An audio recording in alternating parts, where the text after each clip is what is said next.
Hi, everybody, and welcome to the Beats with Kelly Kennedy. And today our special guest is Dr. Jag Gupta. And Dr. Jag Gupta is a pain specialist. He believes in holistic healing and optimizing the healing through regenerative medicine. And he really takes into account the whole person using his integrative approach. He is located in Canada, in Toronto. He's got two websites. Right now it's cloudcareclinics.ca, and soon it will be transverted or whatever over to oghealthinstitute.com. So he's kind of recreating his whole website. But I think what you will find in today's episode is a very different approach about chronic pain. So much on the Beats, we've talked about chronic illness and how the body really works. And we've talked a little bit about chronic pain due to my own health history. But it's very interesting to get Dr. Jag's take on chronic pain, because as a pain specialist, as a board member of the International Association that studies pain, the Canadian Pain Society, the Canadian Association of Orthopedic Medicine, the British Columbia Medical Association, you know, he's on a lot of boards. He has a lot of associations, and his primary is really looking at pain. And he understands that you cannot heal the whole body without, you cannot heal the pain without healing the whole body, rather. And so he talks a lot about the physical medicine that he does, from PRP injections and really explaining that, all the way to what he calls the least addressed component of pain. And you got to listen to the end to know what the least addressed component of pain really is. And you'll start to really begin to understand the integrity that this man has, his mission, and how his words of wisdom ideally can inspire you to continue to empower you as well, to understand that you have all the tools you need. And sometimes we do need specialists, medically enlightened doctors, much like Dr. Jag, to assist us with neural therapies or so forth. But this is the doctor. If you listen to the podcast with Tommy Mako a week or so ago, in regards to his story, this is the gentleman that this is the doctor rather that Tommy has been seeing in Canada. And I know you're just going to love him. He's a lot of fun. So sit back, relax, grab a cup of tea, and enjoy this episode of The Beats.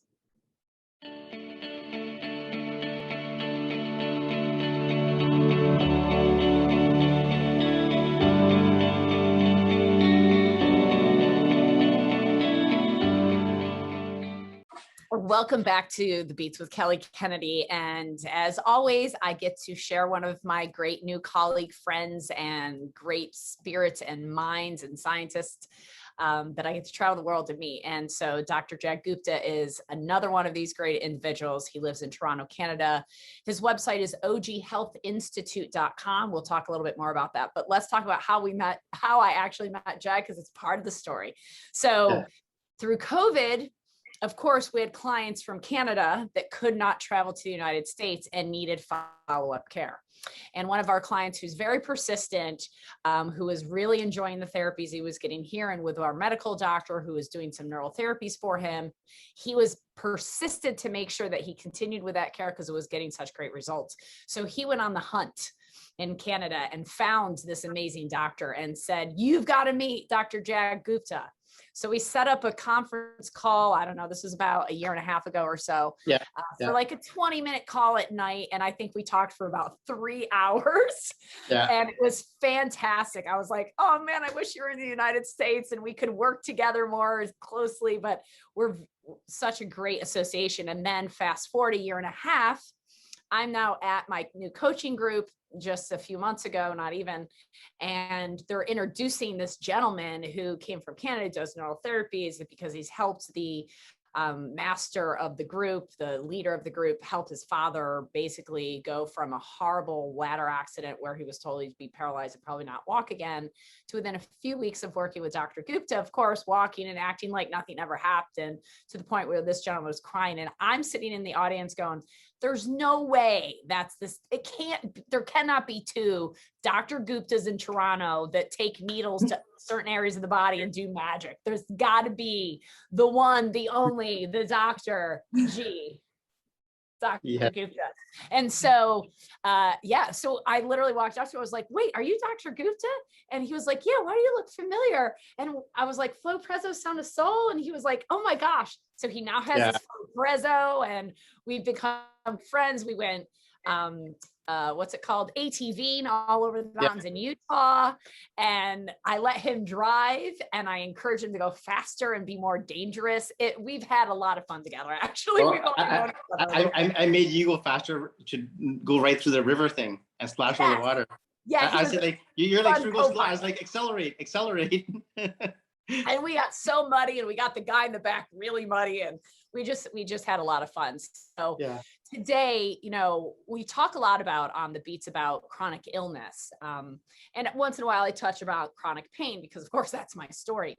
But I wanted to bring Dr. Gupta on because he is so successful at helping people. That is his specialty. He's a chronic pain specialist. So I want to talk a little bit about that, but I also want to talk about all things health related, because this man, integrity is what we started talking about right prior to this podcast, because our mutual friend who allowed us to physically meet in the States is all about integrity as well. And Dr. Gupta, for instance, like so many of the practitioners, gets the Flow Prezzo, but says, give me a month of using it myself first before I take it into my center and can offer this to other clients, because I want to know it, number one. And B, I need to up my game. I need to level up. And I so honor and respect that, Dr. Gupta, that you lead by example and how you work. But tell them a little bit about your background, how you got to where you are in Canada. In Toronto, Canada is where he's located. So go ahead. Welcome. Thank you so much for joining us today.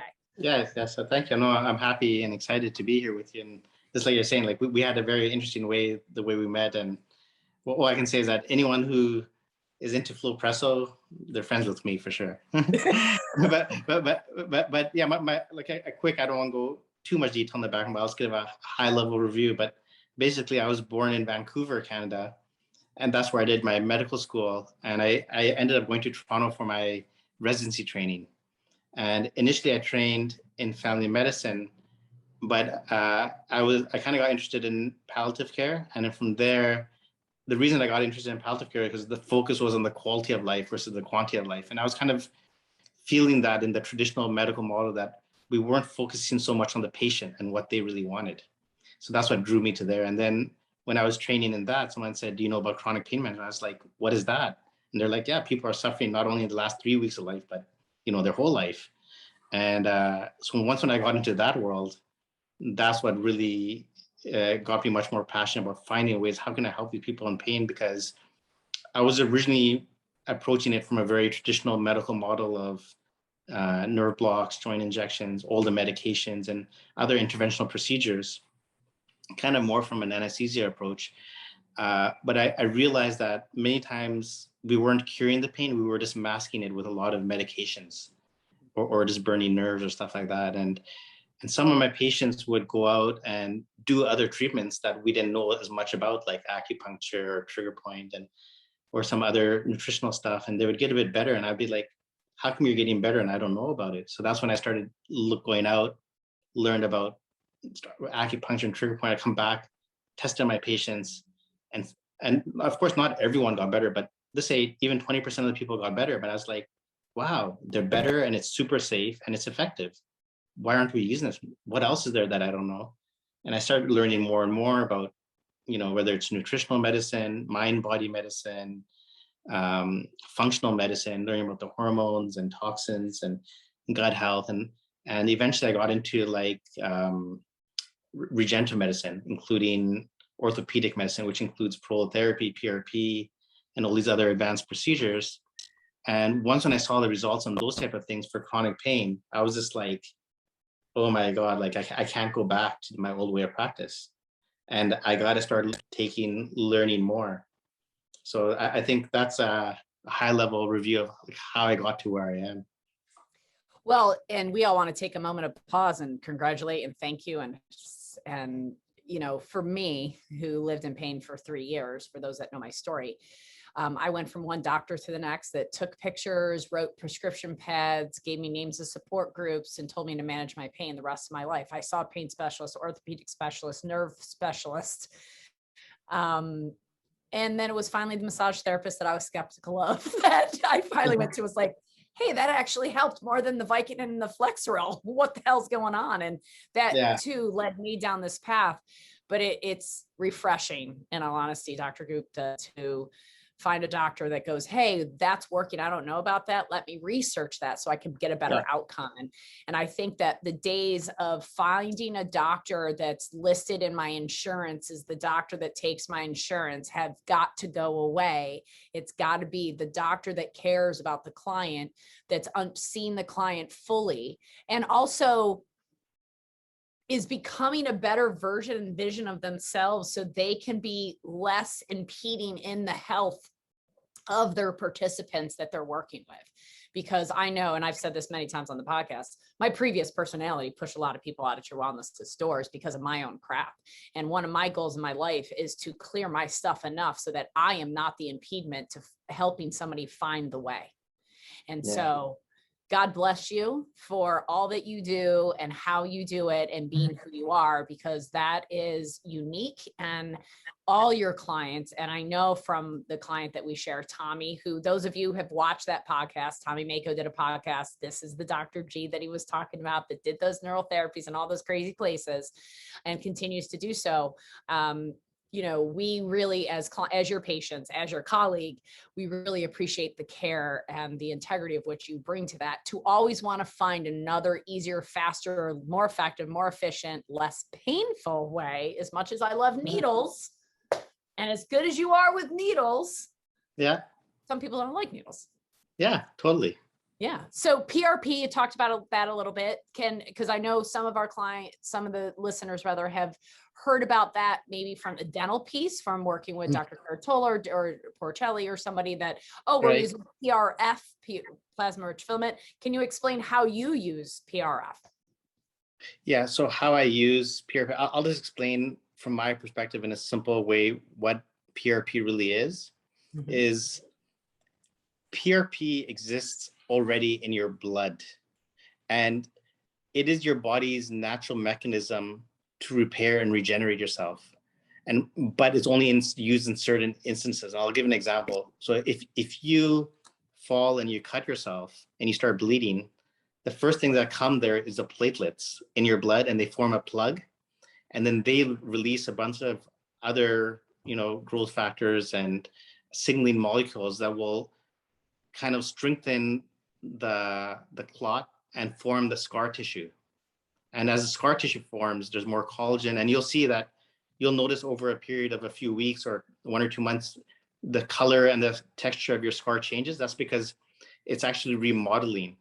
But overall, the overall process is that it basically stimulated your body to regenerate, and you built new blood vessels, new fascial tissue, and new skin. And so your body has the innate capability to heal and regenerate as long as it's not being blocked. And of course, if you kind of stimulate your body to heal, it can heal even much better and faster. And so what PRP is that we take some of your blood out, we spin it around, and we take those platelets. And so that's why it's called platelet-rich plasma. It's your plasma, the liquid portion of your blood, concentrated with platelets. Once when we have that solution, we can activate it, and then where your body is injured, I can use that as a messenger and say, look, this tendon or this ligament is torn, or this other tissue is damaged. I can go to that location, inject PRP there, and then that's it. After that, your body takes over, because your body recognizes your own platelets and its own messengers, and it will release the growth factors and other molecules to stimulate blood supply to come to the area. And what blood supply does is blood supply brings oxygen and nutrients. And so then the area can heal better. It also brings the immune system, which can help clean things up and take away the dead tissue. And then it stimulates the local fibroblasts and stem cells to make the collagen and the connective tissue. And then that process can take, let's say, over a little bit over a month or a month and a half, but that tissue will actually regenerate. And when the tissue is regenerated, it actually becomes normal function, and the pain can actually be cured, because when the structure is healed, then you won't have a dysfunction or you won't have pain. you made me think about three things that I want to talk about, but I'm going to table those for a second to go down that rabbit hole a little bit deeper. Yeah. So when we talk about, oh, I got a big lash on my arm and it's cut, or I got a knee operation because they had to repair my tendon that I tore, my meniscus tore. That's what you're describing, is what happens inside the body, the innate wisdom of the body, because we talk about it all the time on the show. Like if you get cut, you put a Band-Aid on it and ask a doctor, this is funny, you guys, ask a doctor, how did that heal? They'll go, I don't know, until you meet Dr. G. And then he goes, oh, I can tell you exactly what happens. Here's what happens. The platelets, cofactors, all these molecule signaling factors come in place. And this is what happens. So that was awesome. If you want to know how the body mechanistically looking from what we know is what's actually physiologically, pathophysiologically happening in the body when it's healing tissue. And then the PRP is essentially accelerating that, giving it more information. So, okay, that's awesome. Here's a question that I have, and I've never had this conversation with anybody, so I'm excited to have it in front of everybody here. Yeah. So when you spin the blood, okay, there's 3 times more lymph fluid in the body than blood, correct, Dr. G? Totally, yes. Okay. So the blood, red blood cells, and the plasma, when you spin it in a centrifuge, and it's not like he's standing there and spinning in a circle. There's a machine called the centrifuge. There's a machine, essentially, high speed. Blood. So when it separates it out, you've got the blood cells, and then you've got the plasma. Yeah. Yeah. So you have on one side. Wouldn't that be considered the lymph fluid, the plasma? Just saying. Yes, so it separates it by weight, and the red blood cells are the heaviest, so they're on one side. The lightest is the plasma and the nutrients in there, and in the middle they call it a buffy-cool, but that has the white blood cells, and then on the plasma side is the platelets, and so we're using physics to separate. And when I look in a dark field microscope, when I'm looking at live blood, I see the red blood cells, and in the spaces between the cells, which is where the lymph is where I see the platelets. So that would lend me to understand that when you're spinning down this PRP, really what you're back injecting is lymphatic fluid, which is going to stimulate, as you mentioned, the immune modulation response, because we know that the lymphatic tissue, when it gets to the level of the nodes, whatever it's circulating through that system, when it gets to the level of the node is when it identifies the pathogen, the toxicant, to create the proper white blood cell, leukocyte, macrophage, to offset whatever the body's burden is dealing with. And the PRP is, I've never really considered it, but it's really like taking out the blood and giving back more lymphatic tissue at some level, is it not? Yeah, it totally is. And it's basically, I'm extracting the body's own innate healing molecules, and I'm just redirecting it to exactly where I want. I said, this part of the body's not healed, try to heal it again. Here's a little extra material for you to do because it with. If you go back to when people originally get injured, like let's just talk about an ankle sprain, for example. Let's say there's 100 people, they sprain their ankle, and 95% of them after 2 months, they're basically out of pain, right? Mm-hmm. But then there's a small group of people who end up remaining in pain. Mm-hmm. Why is that? So my understanding of is that 5%, and this is like a lot of your audience who have chronic pain is, and this is one avenue into chronic pain, like from an injury, like an ankle sprain, is that 5%. The people in the 95% who have no pain, they heal their ligament above 80%, and therefore they don't have any pain. If you heal between 70 and 80%, you'll only have pain in your ankle when you kind of fatigue your muscles, like you walk for 5 kilometers, and then you'll be like, I walked for 20 minutes and now I feel pain. If it heals under 70%, you'll basically have chronic pain, right? So what happened is when you sprained your ankle, why was it that 5%? Why didn't they heal above the 80%? Yeah. Right. So usually, and I kind of referred to this earlier, saying that as long as nothing is blocking your healing, you're going to heal. So what happens is when you sprain your ankle, it actually bleeds by itself inside. It gets red and swollen. Well, that red and swelling is meaning there's blood there. It's trying to heal it, but you only healed it to say 60% or 50%, not enough. It's still in pain. So what I do with PRP is I tell the body, look, because after 3-4 months, the body stops trying to heal itself in that sense from that chronic injury. And it just starts living with it. And then I go back there. I mean, you might have had the pain for like 10 years, and I'll go back there and I'll tell the body, look, this part of the body is injured. Try to heal it again. Try to regenerate. Again, amongst those patients, maybe half my patients, I'll treat them this way and they'll heal. They'll get better. They'll be pain-free, even though they have the pain for 10 years. But then there's still another portion of my patients who they only get slightly better, or they don't get better. Why is that? The reason they don't get better is something is blocking their body from healing. Do they have a lymphatic blockage? Do they have a nutritional deficiency? Are they repetitively restraining the injury like athletes? They injure, they heal, but eventually the body just doesn't heal enough. Do they have a toxin? Are their hormones off? So this is why, do they have a toxin from their teeth, from mercury? Do they have a chronic infection? So this is what forced me to learn about all this stuff, because I was always perplexed about these small group of patients that even after me trying to heal them, why weren't they healing? So I had to keep looking for more and more. And then you open up the Pandora's box and you're like, you have to look at everything. Or in a sense, but there is a system to the madness though.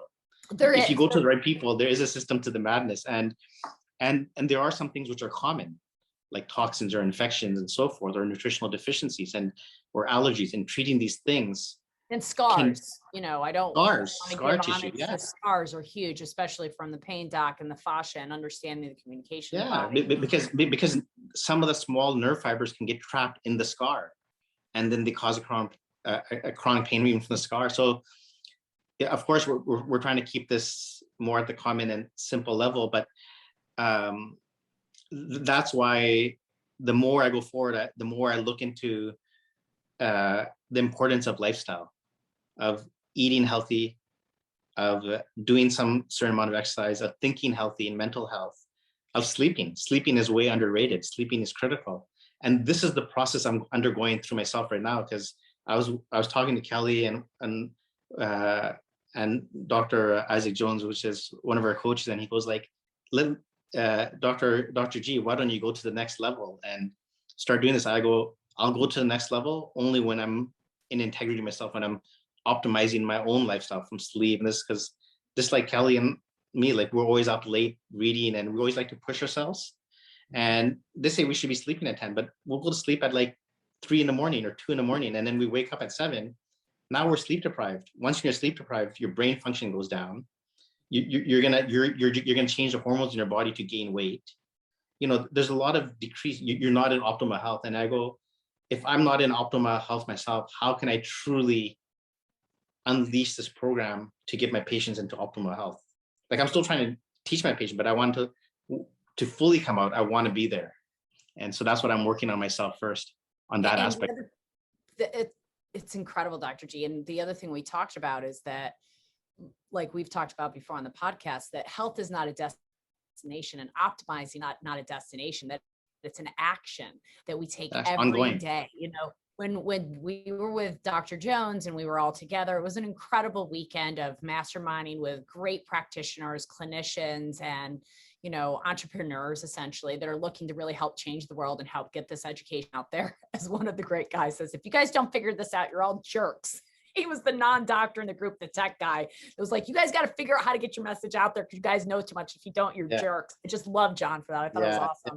That was amazing when he said, if you don't share your knowledge with others, you're jerks. I was like, yeah, you're right. You're right. It was so good.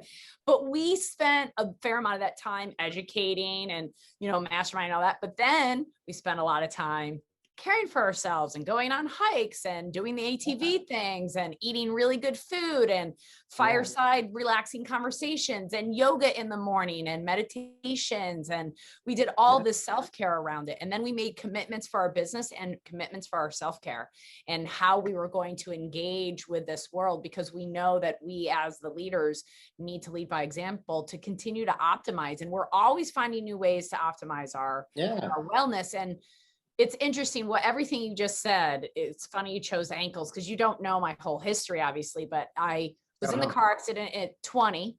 I compressed 2 vertebrae, lacerated my spleen, have a 12-inch scar on my head. Oh, no, I didn't know that part. Right. So wait, back up. Prior to that, I played volleyball and basketball my entire high school career and pretty much lived on crutches because of one or of the other ankles. They were Wow. constantly wrapped and sprained all the freaking time.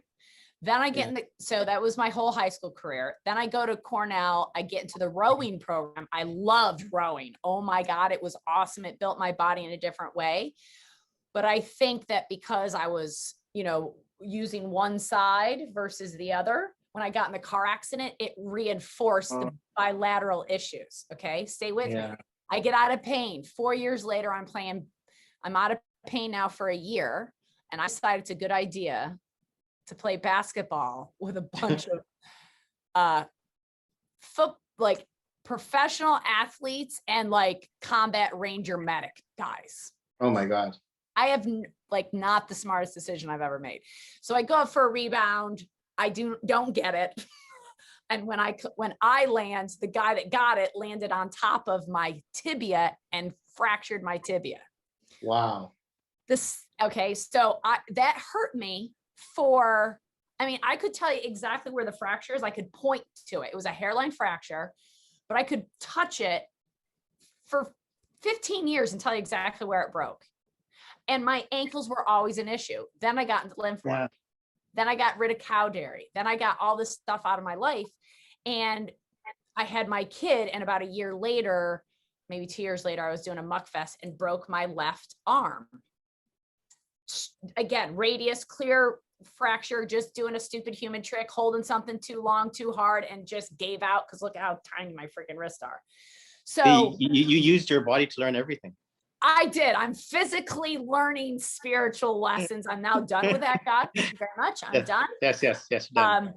But my point is that I thought I was going to have an entire life with ankles that just didn't work, right? First time I tried to do a pigeon pose or that particular yoga stuff and they wanted you to sit on your toes, I literally yelled at the woman, was like, I hate you. I'm never doing that again. What's wrong with you to cause such torture and pressure in my life? And I have learned that my ankles are where I really have to heal. Of course, I can't wait to get to Toronto and have you inject PRP, which is what I want to do. But my point is that through all the years of all the lymph work that I've done, I have no ankle issues. I don't have broken bones anymore. I am stronger at 47 years old in my bone structure now than I have ever been, evidenced by the flexibility and the ability of me to do certain things that I could not do at 20, let alone at 15. Like at 15, I was more of a disaster physically. The car accident helped me gain physical structure that I didn't have back. And I'm thinking that it's because of the lymph, because of the circulation, because of getting, the stem cells, which is really what PRP helps create, is the stem cell regenerative aspects. And I want people to understand this because that is my unique signature program that I'm launching. I'm going to just tell everybody now, it's called The Cure.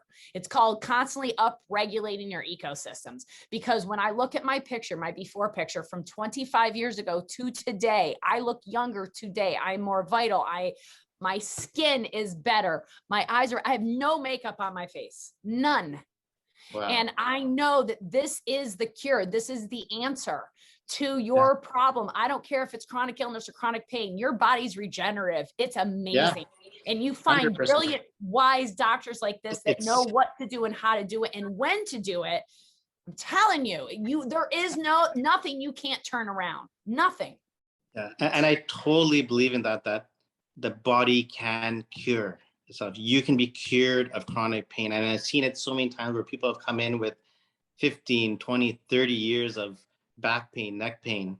And if they do the correct treatments and they treat themselves, just like you're saying, you have to change your ecosystem and your own environment.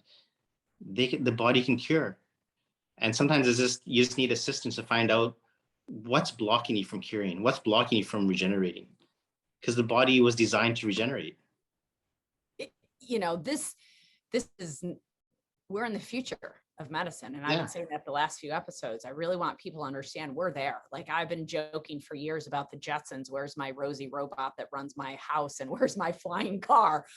I don't have those two things yet, but we in the future of knowing or relearning, I should really say, that we have the wisdom inside us, and that the lifestyle that we've chosen to live in 21st Western culture is degrading, how we actually could optimize our life by living a little more simply, a little less chemically laden, a little less process laden, and go back to some of the basics and watch the body.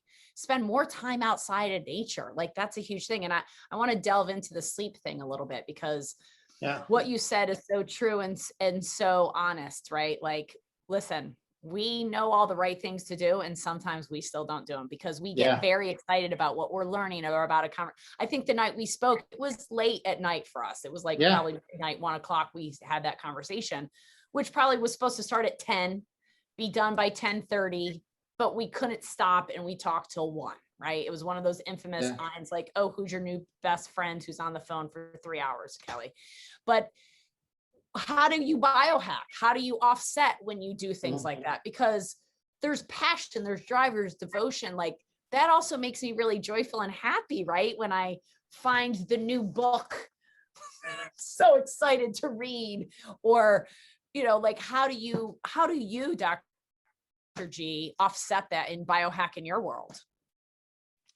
Yeah, so it's something that you have to really want to commit to that. You have to change your identity. You have to say, this is important to me and I want to prioritize that. Because no matter how much you learn or other people teach you, if you're not willing to implement the changes that we already know, you're not gonna start biohacking. Because if we're all honest to ourselves, we already know a lot of things that we should be doing healthier. Like if you're eating a lot of junk food, stop eating junk food. It really comes down to the simple, because sometimes it's these simple things that are actually the most important. Because I'm lucky, I have access to a lot of amazing technologies like the Flowpresso, like the stem wave machine, and many other technologies. But if I'm going to eat Twinkies all day, it's how can I overcome that? And so sometimes it's by starting off with the basics. Like, there's a lot of things we already know, but we're just not implementing it. And so maybe start off by that. And then, of course, these other biohacking technologies can still, even if you're eating Twinkies, they can still help you and augment and kind of reduce the amount of damage. Even if you're eating Twinkies. I love that you keep going back to even if you're eating Twinkies. Yeah, but the thing is, if you stopped eating Twinkies, you would get so much further ahead. And so I think those basic changes that we already know, and we're just not being, I call it not being compassionate to yourself. We already know it, but we're prioritizing other things, like, oh, it's just fast and easy fast food. Like, I'll just eat that, but I'm gonna go be there on time for work or whatever. So we're loyal to our jobs and our work, but why aren't we loyal to ourselves? That's where compassion begins, with yourself. And if you can't be compassionate to yourself, how can you truly be compassionate to others? And I think that's where the foundation begins. But once when you start going down that path of just the simple stuff, then of course you can always add on all this advanced biohacking. And there's a lot of stuff, right from like simple like devices that you can wear on yourself, like the Aura Ring, to kind of monitor yourself and use biofeedback to help your meditation, to like more advanced technologies like the Flowpressos, to like stem cell technologies. There's a lot of stuff out there. But the thing is, if you're not doing the basics, it's like you're using the technology to put out the fire, but stop lighting your own house on fire. Well, to unpack that a little bit, I think that's a great analogy, and I also, what you're saying is, can be compassionate to yourself, self-care yourself first, because that could be a blockade. Why am I not making those simple decisions that I know? Why am I not, driving past Dunkin' Donuts and going to the green smoothie shop instead? Like, why, when I know the right choices, why am I not making them? And that could be one of the blockades we're dealing with, whether that's emotional stuff, right? And I would love for you to talk about that if you're willing to. Sure. I think from a chronic pain perspective, people get caught up in the physical. And they sometimes forget the emotional and the vibrational. And I can say for myself, like, I'd go and take all the Vicodin and the Flexeril, and I might even do the exercises, whatever the previous doctor gave me for a minute or two. But 3-4 weeks into it, if I didn't notice a change in my pain, that exercise went out the window, whether it was good for me or not. Now I'm out of pain. I still have a bit of a downward tump. So I'm working on recreating like nerve pathways by doing exercises that I was told to do 20 years ago that I didn't do, that I'm redoing now, like learning how to crawl and reintegrate muscles that probably never fired properly or haven't fired properly since the damage. So there was an emotional block there for me. And I know that that's what this is still about. There's something here that I'm blocking. So let's talk about that. I'm happy to use myself or any example you want, but I want people to get the emotional components that stop them from experiencing true bliss and love without experiencing pain. Yeah, I think it's great that you brought this up, because this is probably the least addressed topic in chronic pain, is the emotional part. And the emotional part relates to basically directly connects into your mental health. And if you don't have that emotional mental balance, it's really hard to implement the lifestyle changes. Because when you're feeling, a lot of people, and a lot of us do it, it's not rare, it's very common actually, it's probably the majority of us, when we're stressed, when we're feeling anxious or depressed or whatever, we'll have some ice cream, we'll have some cookies, we'll have some junk food, we'll have some Dunkin' Donuts, you know what I mean? And so emotional eating is very rampant, and you don't have to feel bad about it, it's very common. But the more important thing is to become aware of it, and then to say, is it important for me to live healthy? And then what can I do to change it? And even I myself was doing a lot of like, sometimes I'll be like, oh, I just want to eat like macaroni and cheese, like, but from Kraft Dinner.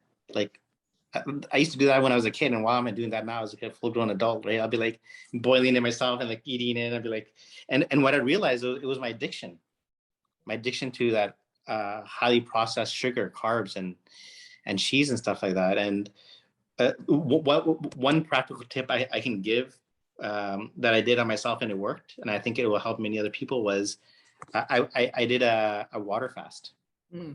And I used the water fast, and people say, hey, like, Dr. Gupta, like, are you doing this water fast to lose weight? I was like, not really. I'm doing it for myself. I'm doing it for my health. And what are the benefits of water fast? And it's interesting to look into. We won't go into all the detail, but if you can do a water fast for one day, you get the benefits of autophagy. And when you pass 3 days, you can actually activate your own stem cells. And but for me, one of the biggest benefits was becoming aware of the level of my Compulsion. Compulsion and addiction to food. And basically, and a lot of people go through this. Is this like some people are a junkie and they're addicted to like cocaine or heroin, and when you take it away from them, they start going crazy. Well, if you take food away from people for like a day, they'll start going crazy. They get the hangry. Forget about a day, maybe even after like 18 hours, 12 hours. And what it is it's not that the body can do without it. It's just that addiction component. And it's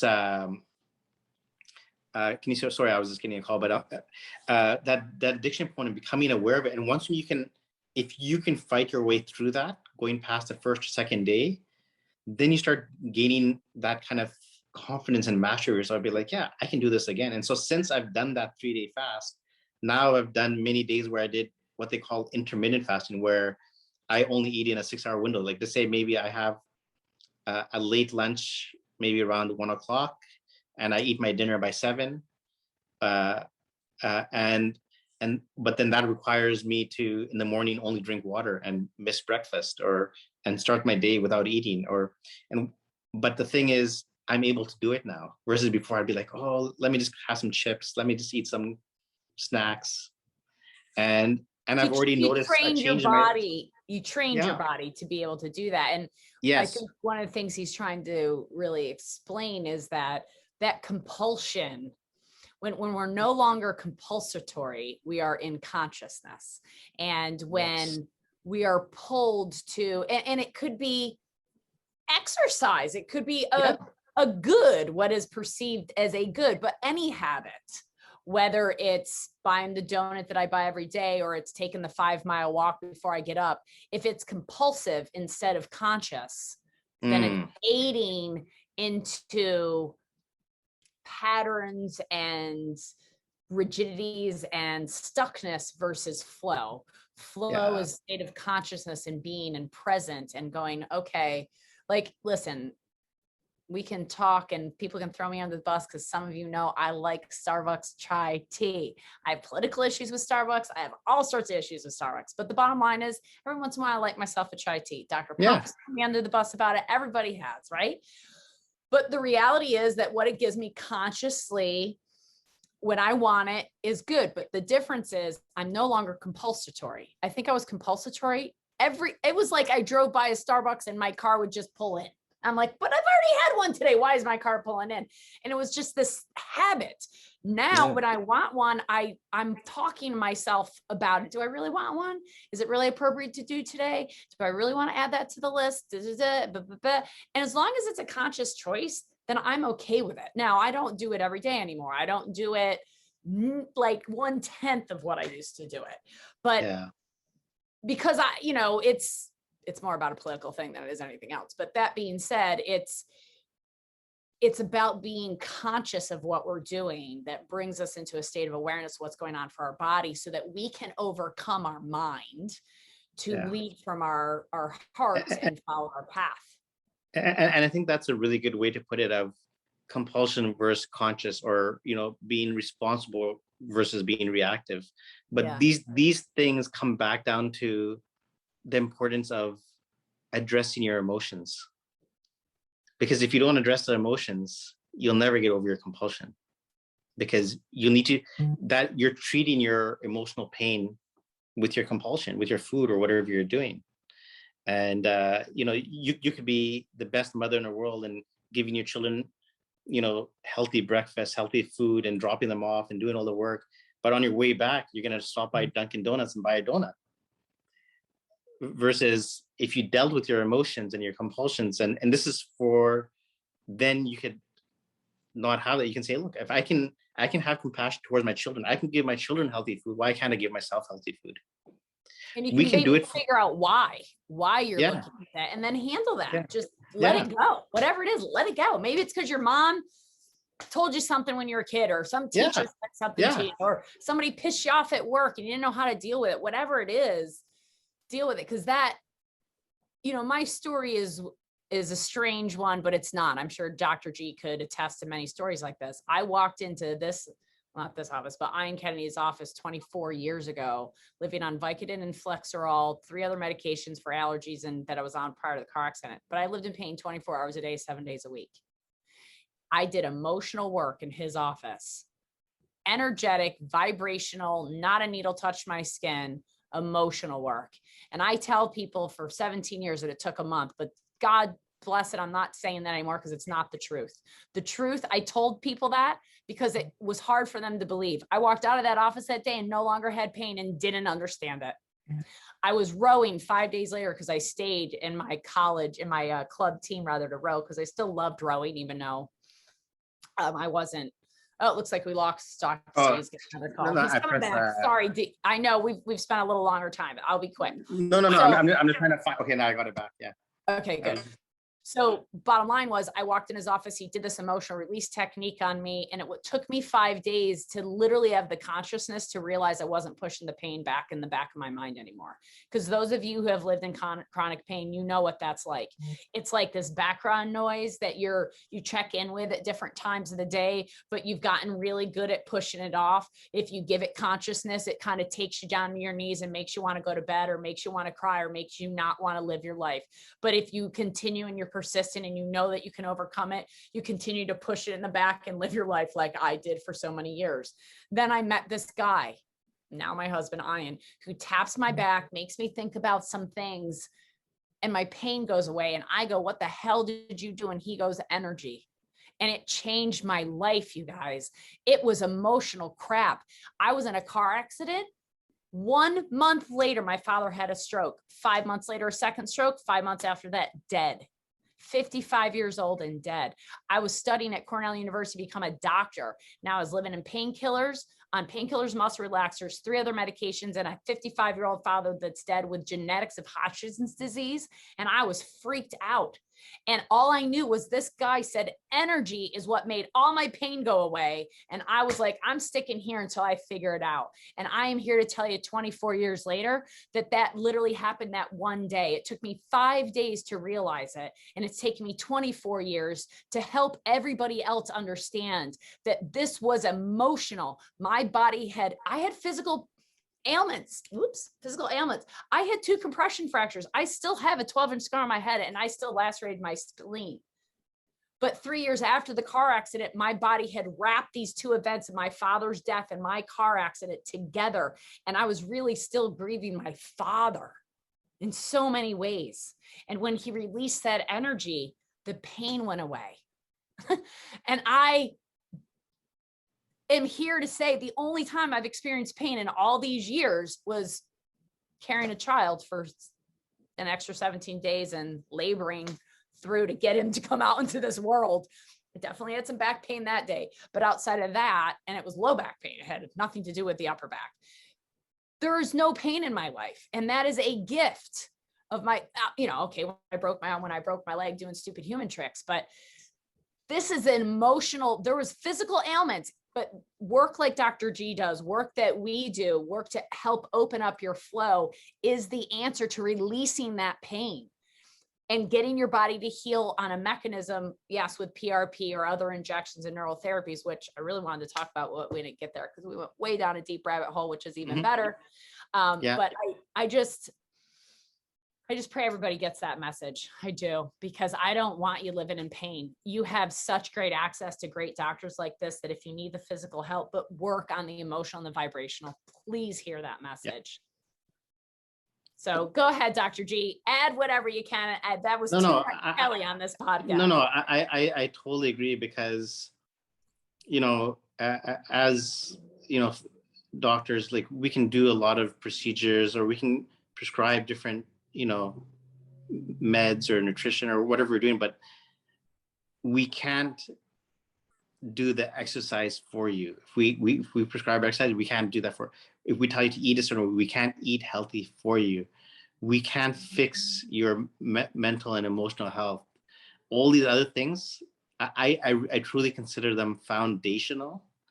And so I think it is important to, eat healthy, sleep, take care of your emotional health, and do exactly what Kelly is saying. I think this is truly foundational. And it's, even if you are going to have a procedure or a surgery, you're going to heal and recover from it better and faster if you're doing all those foundational stuff. And this is the foundational stuff that no one else can do for you. Only you can do it yourself. And you can do it. Totally can do it. So thank you so much for your time today. I'm going to ask you one last question. So when I ask people to come on my podcast, I am very particular about who I ask, as you know, because I really want to make sure that people understand how the body works. And I want to have great wisdom disseminated, whether that's a story like Tommy can tell about his personal story or a great medical doctor like yourself. In all your years, honestly, I have no idea how young you are, if you're 35 or 45, no idea. But in all your years of life, as a medical doctor and as a successful human being, what is the secret that you have found that if you had the opportunity to share with all 7.8 billion people in the world and you had a microphone today and they could all hear you, what is it you want them to hear as the secret to your living a healthy, happy, vibrant wellness life that you live? That's an interesting question.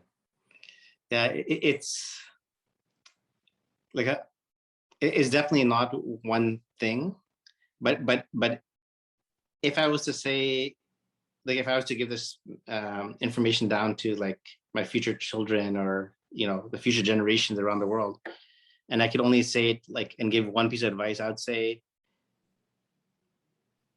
listen to what you already know inside, listen to your intuition, and that will guide you to all the other treatments you truly need. Listen to yourself. Stop listening to others. Listen to yourself. That's beautiful. Thank you. Yeah. Well, if you're looking for Dr. G, you can find him at oghealthinstitute.com there in Toronto. Reach out to him via email or any questions. We're happy to forward to him. I know you've done other podcasts and he's got many things in the works. You will see lots more of Dr. G here on the Beats in your future. And we so appreciate your time, your wisdom, your givingness, your heart. You're beautiful. I love you. Big hugs to you, Dr. G. Love you too. Thank you. Have a great day, everybody. Hello, and thank you so much for joining us and spending your time here with us at the Beats with your host, Kelly Kennedy. And I know today more than ever before, you now know better how your body works. And at the very least, we hope we've helped you raise some questions and help you continue to investigate. We are here to help you naturally optimize a better version and vision of yourself on every single level.